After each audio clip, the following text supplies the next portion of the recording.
Halo Pioners, oke, Assalamualaikum warahmatullahi wabarakatuh. Balik lagi sama Mang Adun ya, di channel Mang Adun tentunya. Jadi sebenarnya Mang Adun juga sempat curiga sih ya, hampir setiap kita bahas dashboard ya, itu lagi-lagi Picor Team terus mengulang bahasa Open Network pada tahun 2024 ini ya. Makanya Mang Adun juga sempat mengatakan ini kalau sampai tidak terjadi ya, masa sih reputasi Picor Team dipertaruhkan ya, karena sudah menyebutkannya berulang-ulang dan mungkin bakal akan ada krisis kepercayaan kalau misalkan Open Mainnet itu tidak sampai terjadi di tahun ini. Oke.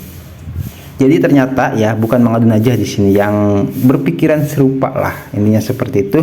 Di sini ada Fanleng ya, Mang Adun tadi sempat cek ya. Jadi beliau mengatakan, perhatian, Network sekali lagi resmi mengumumkan dengan jelas. Ya betul, karena memang di dashboard itu resmi, di mainnet.com itu resmi ya, seperti itu.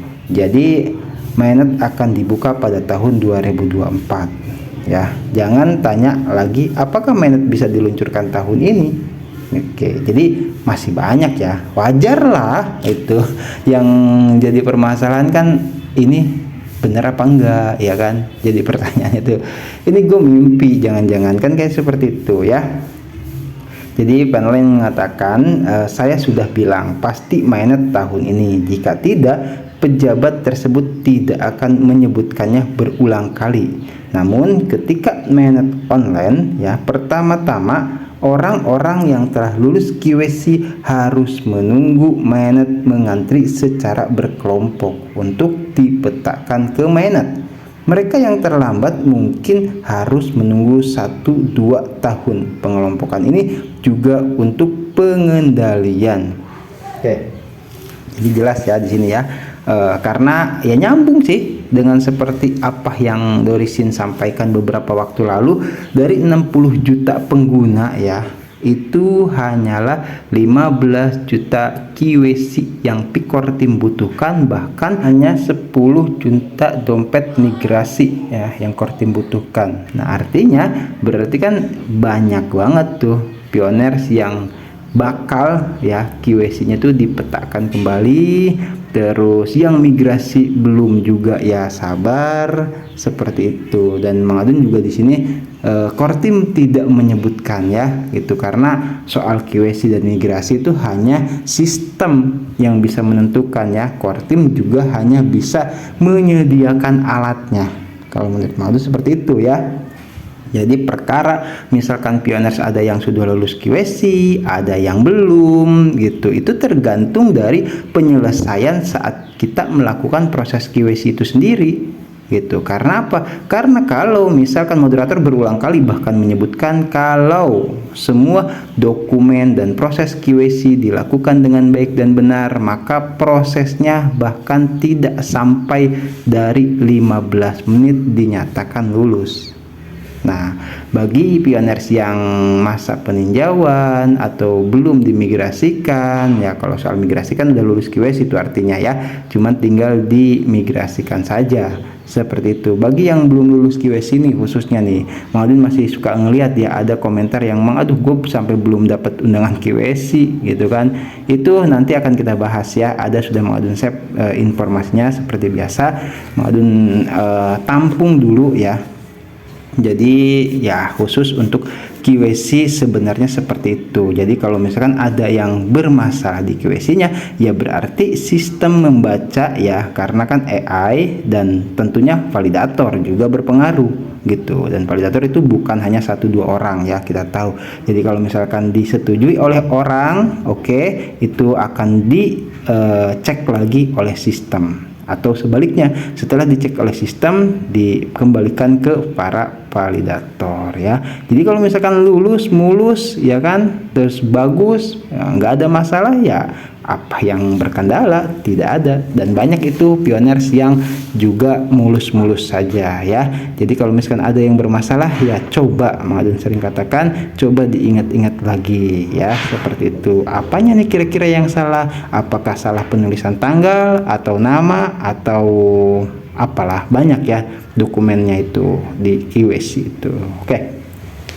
Jadi kita akan melihat beberapa di sini ya, kelanjutan dari apa yang disampaikan oleh Penleng ini, yaitu soal apa yang disampaikan oleh Picor Team. Tuh di sini ya, mungkin Mang Adun nggak tahu nih ini apa minepi.com yang sekarang atau bukan, karena Mang Adun belum sempat ya bahas dashboard. Kita coba terus digambar di sini, terus terjemahkan.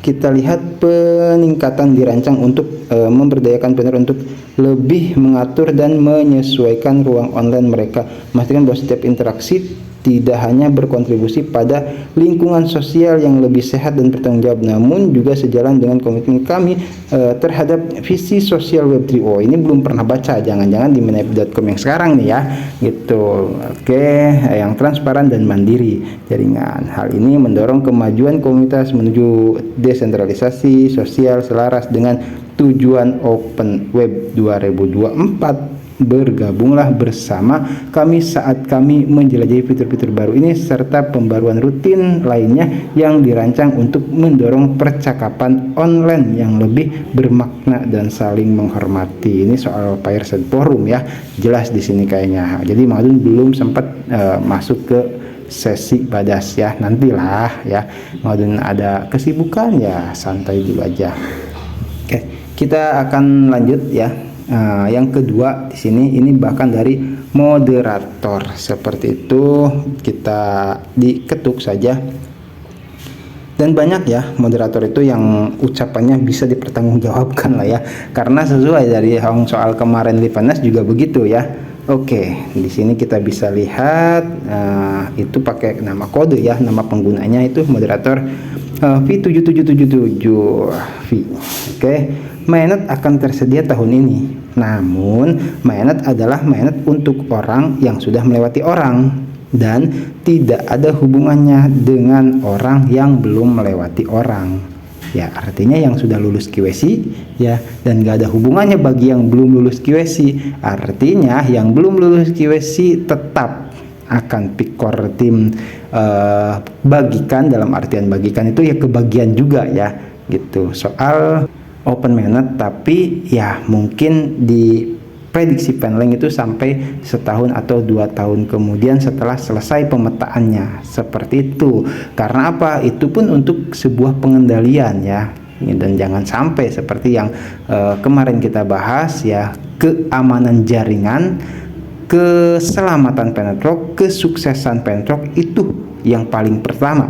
Karena Mang Adun ingat Dorisin pernah menyampaikan bahwasanya kalau misalkan percuma kita lulus QC, kita migrasi, tapi jaringan Penetrok itu acak-acakan. Paham ya? Karena apa? Ya jelas kesuksesan Penetrok itu nomor 1. Kalau Penetrok itu berhasil ya mewujudkan visi dan misinya, target-targetnya gitu, ya kita mati tinggal enjoy saja gitu. Penting itu wadah dulu, ibarat wadah mah. Jadi kalau misalkan Penetrok itu sebagai wadah ya, diumpamakan sama Mang Adun platform kan seperti itu. Kalau misalkan wadahnya kokoh, kuat gitu kan, itu mau menghadapi segala macam rintangan, gempuran gitu kan, itu akan mampu melewatinya. Tapi kalau misalkan wadahnya itu terdapat racun atau retak, nah itu kan sangat berbahaya. Makanya kesuksesan Pioneers, bagaimana kesuksesan Penetrok. Kalau kesuksesan Penetrok terjadi, maka kesuksesan Pioneers itu menyusul. Tapi beda kalau misalkan Pioneers itu merasa sukses dengan lulus QC dan migrasi. Kalau misalkan kesuksesan Penetroknya masih tanda tanya, ya kita juga tetap menggantung sebagai Pioneers. Oke, ya semoga bisa dipahami ya, sedikit yang bisa Mang Adun sampaikan di sini ya. Yang penting tetap saling mengedukasi kepada Pioneers dimanapun berada ya. Sehat selalu, lancar rezeki dan diberkahi dalam setiap urusannya. Oke, nanti kita gaskan lagi di informasi Penetrok yang berikut-berikutnya. Wassalamualaikum warahmatullahi wabarakatuh. Thank you. Bye bye.